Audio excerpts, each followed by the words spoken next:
কথা তো আমরা সকলেই বলতে পারি, কিন্তু কতজন সিকোয়েন্স মেনটেন করে কথা বলি? কিছু মানুষের কথা আমরা যখন শুনি তখন মনে হয় কেন জানি শুনতেই থাকি। আর কিছু মানুষ আমাদের সঙ্গে যখন কথা বলে তখন মনে হয় এই কত কথা বলে কেন। অর্থাৎ আমরা আমাদের ক্ষেত্রে এমনটা হয় যখন আমরা কোনো একটা বিষয় জানি বুঝি কিন্তু বলতে যাই কিন্তু বলতে পারি না। যখন ওই লোকটা চলে যায় তখন ভাবি, ইস, কেন যে এই কথাটা বললাম না, শিট, মিস হয়ে গেছে। তো দেখেন, এই কথা বলার অ্যাপ্রোচটা করা হচ্ছে কমিউনিকেশন। এটা একটা স্কিল। আর এই স্কিলটা আজ আমি আপনাদেরকে ক্লিয়ার করবো প্রপারলিভাবে, যদি আপনি আজকে আমাদের সঙ্গে থাকেন। ইনশাল্লাহ বেস্ট যে আপনার মনের ভাবটা প্রকাশ করবেন কীভাবে। আপনি কোনো একটা জায়গায় কথা বলবেন, সেটা 1 জন হোক, 10 জন হোক, 20 জন হোক, ডাজেন্ট ম্যাটার, কিন্তু আপনি প্রপারলিভাবে আপনার মনের ভাবটা প্রকাশ করবেন এবং সেখানে যে আপনি কথাটা বলবেন সেটা লজিক্যাল হবে এবং সেটা শোনার পর সকলে আপনাকে রাইট। সো এটার জন্য 5 টিপস আপনাকে ফলো করতে হবে কমিউনিকেশন স্কিলের জন্য। সো কমিউনিকেশন স্কিলের প্রথম যে টিপসটা সেটা হচ্ছে যে আপনি শুধু কথা বলবেন আর মানুষ শুনবে তা কিন্তু নয়। আপনি শুধু বলবেন আর মানুষ শুনবে তা কিন্তু নয়, কারণ মানুষেরা তো দায় থেকে যায়নি ভাই যে আপনার কথাগুলো শুনবে, কারণ প্রত্যেকের একটা নিজস্ব ওপিনিয়ন আছে। সো অ্যাক্টিভ লিসেনিং, ফার্স্ট যে পয়েন্টটা অ্যাক্টিভ লিসেনিং, সেটা হচ্ছে আপনি খুবই মনোযোগ সহকারে শ্রোতা হবে। একজন ভালো বক্তা সেই যে একটা গভীর শ্রোতা, অর্থাৎ খুব অ্যাক্টিভ লিসেনিং করতে পারে, অর্থাৎ মানুষের কথাগুলো বুঝতে পারে, মানুষের হৃদয় গমন করতে পারে। তো এটা কীভাবে করবেন, এটারও টিপস আমি বলে দিচ্ছি, এটারও ফর্মুলা আমি বলে দিচ্ছি, যেটা ব্যক্তিগতভাবে আমি ফলো করি। সেটা হচ্ছে যে সম্পূর্ণ মনোযোগ দিন। আপনি কথা শুনতেছেন অথচ আপনি এখানে নাই, এমন হয় আমাদেরকে। যেমন আমি এভাবে কথা বলছি, অর্থাৎ আমি শুনতেছি কিন্তু আমার দেহ এখানে আছে কিন্তু মন এখানে নাই। মন তো উড়াল পাখি, যেখানে সেখানে চলে যায়। তো এই মনটাকে ধরে রাখতে হবে। অর্থাৎ আপনি গভীর শ্রোতা তখন হতে পারবেন যখন আপনি প্রেজেন্টে থাকবেন। B present. অর্থাৎ আপনি কেউ একজন কথা বলছে বা বলতেছে, তো তখন আপনাকে গভীর শ্রোতা হয়ে শুনতে হবে। আপনাকে যেটা করতে হবে সেটা হচ্ছে যে আপনি যে তার কথা গভীর মনোযোগ সহকারে শুনতেছেন এবং প্রত্যেকটা পয়েন্টে সে বলল যে আজ না আমি দুর্দান্ত একটা কাজ করেছি, সেটা হচ্ছে যে আমি আজকে একটা এই অ্যাচিভমেন্ট করছি, সে আপনি বলবেন কি, আপনি তার কথাগুলো রিপিট একটা রিয়াকশন দেন। কীভাবে? আপনি ফেস করবেন, ও এক্সেলেন্ট, অসাধারণ, খুবই চমৎকার। অর্থাৎ এমন কথা না যে কথাটার প্রেক্ষাপটে যেটা আসে আর কি, I know you know. So যেটা বিষয় সেটা হচ্ছে যে একটি আমি বুঝতে পেরেছি এই বিষয়টার উপরে আপনার ফেসিয়াল যে এক্সপ্রেশনটা অসাধারণ, সুপার, এই যে বিষয়গুলো আছে এগুলো আপনি তাকে প্রদর্শন করুন এবং আপনি শেষে অ্যাক্টিভ লিসেনিংয়ের শেষে আপনি যে বিষয়গুলো শিখলেন এবং তার হৃদয় টাচ করবে এবং বর্তমানের কথাগুলো সেইগুলো টোটালি মিক্স করে সারসংক্ষেপে একদমই তাকে বলুন। অর্থাৎ সে যদি কথা বলে 10 মিনিট তাহলে আপনি 1 মিনিট 2 মিনিটে মূল কথাগুলো বলুন, যে মেসেজটা সে দিতে চাচ্ছে অ্যাকচুয়ালি। তাহলে কি হবে দেখেন, উপকারিতা কী। অ্যাক্টিভ লিসেনিংয়ের উপকারিতা হচ্ছে আপনি যার কথাগুলো শুনছেন সে এবং আপনার সাথে একটা বিশ্বাস্ততা এবং একটা বন্ধন তৈরি হবে। সে আপনার গভীরে ঢুকবে, কারণ সে বুঝবে যে না, এই মানুষটা অ্যাটলিস্ট আমাকে বুঝে। অ্যান্ড হচ্ছে ভুল বোঝাবুঝির যে ভুল বোঝাবুঝি, আপনার সাথে তার ভুল বোঝা থাকতে পারে, অনেক ঝামেলা থাকতে পারে, কিন্তু আপনার সাথে তার ভুল বোঝাবুঝিটা গ্যাপটা ক্লিয়ার হবে। এবং আপনি বক্তাকে মূল্যায়ন করলে বক্তা শ্রোতাকে হৃদয় গমন করবে। বক্তাকে যদি আপনি মূল্যায়ন করেন তাহলে বক্তা শ্রোতাকে হৃদয় গমন করবে। তাহলে প্রথম পয়েন্ট, মোস্ট ইম্পর্টেন্ট ভাই, মোস্ট ইম্পর্টেন্ট। আপনি যদি এটা ক্লিয়ার হতে পারেন, I think you are the best performer in your platform. So সেটা হচ্ছে যে অ্যাক্টিভ লিসেনিং। ভাই আমাদের বলতে শুধু বলা হয়, কিন্তু শোনার কথা কোনো স্কুল, কলেজ, ভার্সিটি, কোনো প্রফেশনালিজমে কোনো জায়গায় বলা হয় না যে আপনি বলেন, আপনি শোনেন, রাইট? আমাদেরকে শুধু বলতেই বলা হয় এবং আমরা বলতেই আছি। এজন্যই আমাদের সংসারে, কর্মক্ষেত্রে, প্রত্যেক ক্ষেত্রে আপনাকে শুনতে হবে। হ্যাঁ, বলার স্কোপ থাকলে আপনাকে বলতে হবে, কিন্তু 90% অ্যাটলিস্ট শুনতে হবে, 10% বলতে হবে। তবেই আপনি একজন জ্ঞানী, যে মাধুর্যটা সেটা আপনার ভিতর থেকে প্রতিফলিত হবে। সো সেকেন্ড যে পয়েন্টটা সেটা আপনার কথাটা সারসংক্ষেপে মূল পয়েন্টটা বলুন। অনেক কথাগুলো বললেন, আপনি তাকে স্পষ্টভাবে সংক্ষিপ্তভাবে বলুন যে আমার পরিকল্পনা, আপনি যদি কথাগুলো বলতে চান তো আমার পরিকল্পনা এটা, তার আগে একটু কথা বলেন, তারপর এই পরিকল্পনাটা বলেন, তারপর শেষে তার বেনিফিট কী কী, আপনার বেনিফিট কী কী, ব্যাস। আপনি আপনার চিন্তাগুলো সংগঠিত করে মূল যে বিষয়টা দাঁড়ায়, মূল যে কথাটা দাঁড়ায় সেটা বলুন। এবং সেকেন্ড যে বিষয়টা সেটা হচ্ছে যে সারসংক্ষেপের বিষয়টা, সেটা হচ্ছে সহজ ভাষা ব্যবহার করতে হবে। কঠিন ভাষা যা সে এখন পর্যন্ত শোনে নাই সেটা বলা উচিত না।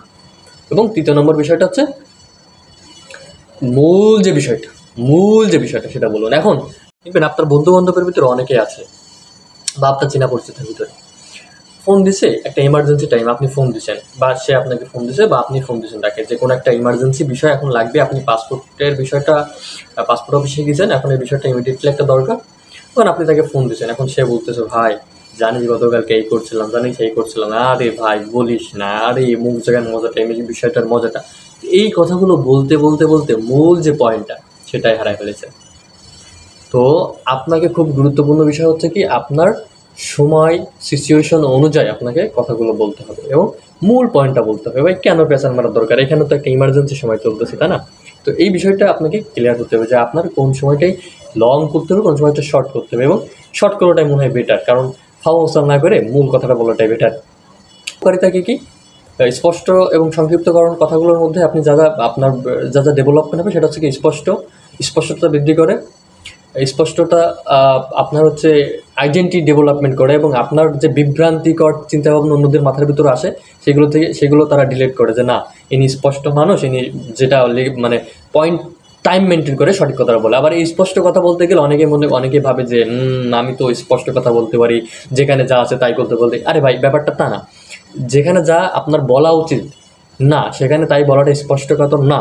আপনি স্পষ্টতা কোনটা, যেটা হচ্ছে আপনার সঠিক সময় সঠিকভাবে সঠিক অ্যাপ্রোচটা করা, সঠিক টাইম মেনটেন করে, জাস্ট এতটুকু। এবং আপনার তাহলে এতে আপনার যোগাযোগের আরও আকর্ষণীয় এবং স্মরণীয় হবে, এবং আপনার সময়টা বাঁচবে এবং তার সময়টা বাঁচবে, এবং সঠিক সময় সঠিক কাজটা হবে, সেটা আপনার ভুলে যাবেন না।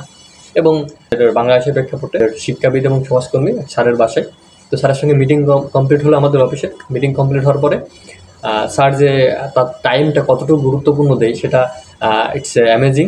তো আমাদের মিটিং কমপ্লিট হওয়ার পরে স্যার যে কীভাবে আমাদের বিদায় দিল সেটা আমরা বুঝতে পারলাম না, কিন্তু যখন বিদায় দিয়ে বের হয়ে গেছি স্যারের বাসা থেকে, তখন বুঝতে পারলাম যে না, স্যার এখন আমাদেরকে অনেক আগেই বিদায় দিয়েছে, এখন আমাদেরকে বের হয়ে যেতে হবে। সো এই যে স্পষ্টকতা, সেটা যে যাই মনে করুক না কেন, আমাকে স্পষ্ট হতে হবে, সঠিক সময় সঠিক কাজটা করতে হবে। আমার টাইম ওয়েস্ট করে কোনো একটা কাজ করলাম, সেটার প্রেক্ষাপটে দেখা গেলো আমার টাইমের মহা বড় একটা সমস্যা সৃষ্টি হলো, কারণ এই টাইমে আমার খুব মূল্যবান একটা কাজ ছিল। সো 2 নম্বর পয়েন্ট সেটা হচ্ছে কি আপনার সহানুভূতি, আপনার শ্রোতার সাথে সহানুভূতি, আপনার নিজের ভিতর থেকে কথাগুলো, অর্থাৎ অন্যের অবস্থানে দাঁড়ায় কথাগুলো বলা আর কি।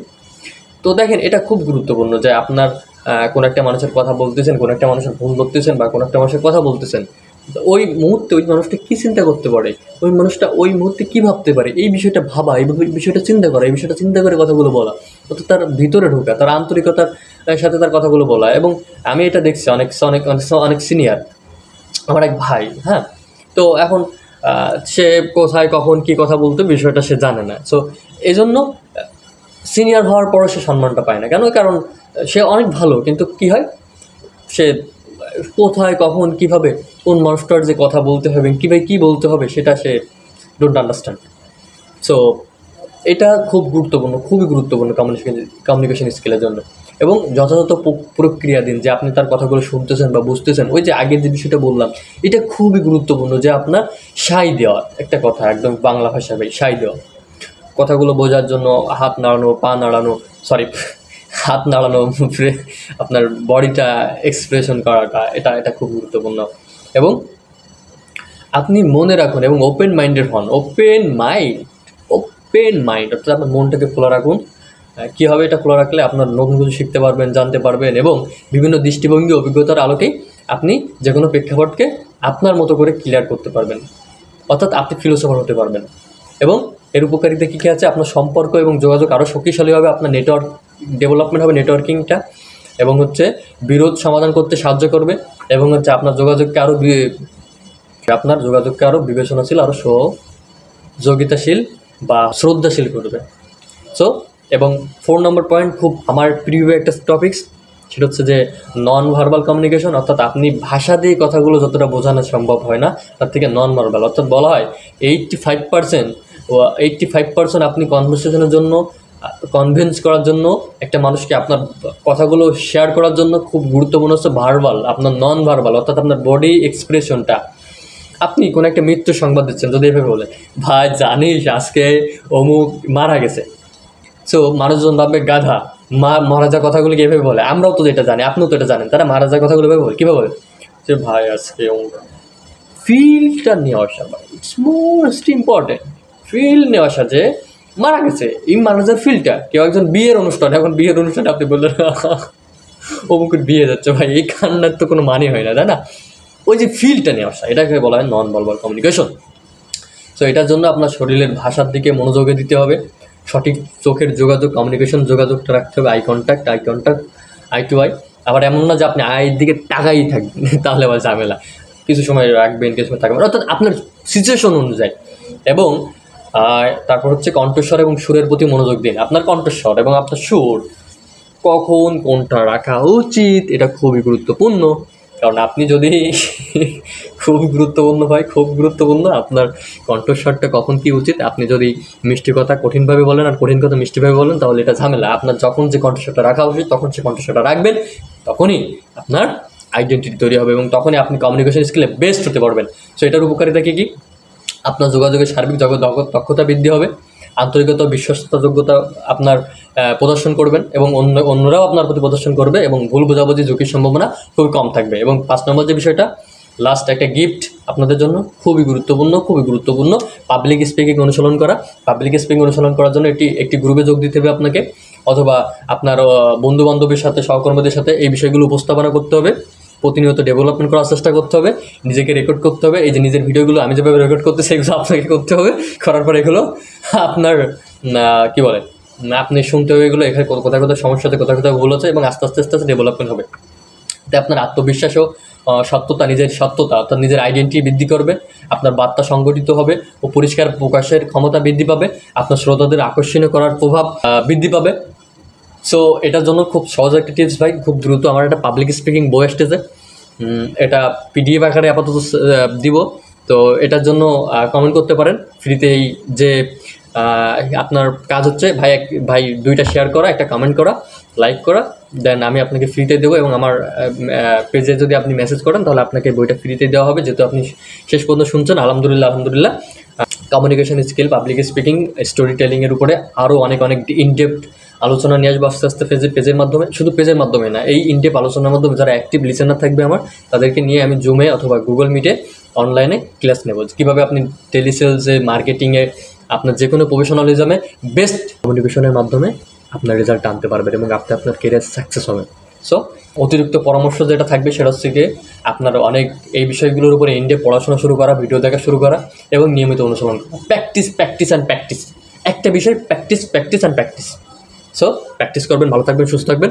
এবং অবশ্যই একটা লাইক তো ভাই, জন্য একটা কমেন্ট, একটা লাইক, এবং আপনার প্রফেশনালিজমে যারা আছে, আপনার ভাই ব্রাদার বা আপনার ফেসবুক ওয়ালে শেয়ার করতে পারেন যে আপনি কথাগুলো শোনেন। আপনার ডেভেলপমেন্ট হবে এবং আপনার সম্মান আরও ইনক্রিজ হবে। I believe it. সো মায়া ছড়াবেন, ভালো থাকবেন ভাই। আসসালামু আলাইকুম ওয়া রাহমাতুল্লাহি ওয়া বারাকাতুহু। আল্লাহ হাফিজ।